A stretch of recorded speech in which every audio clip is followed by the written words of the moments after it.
کربلا ختم ہوئی مگر ماتم ابھی باقی ہے۔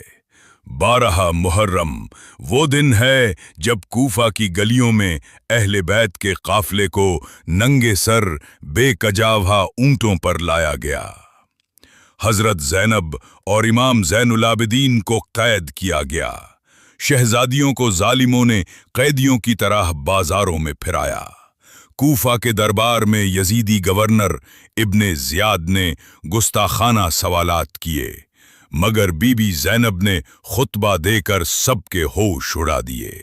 فرمایا، ہم نے صرف حسین کو قربان نہیں کیا، ہم نے حق کا پرچم بلند کیا ہے۔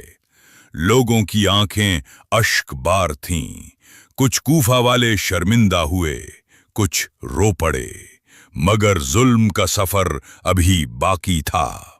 اب یہ قافلہ شام کی طرف روانہ ہونے والا تھا، جہاں یزید خود منتظر تھا، مگر زینب کا صبر بھی تاریخ لکھنے کو تیار تھا۔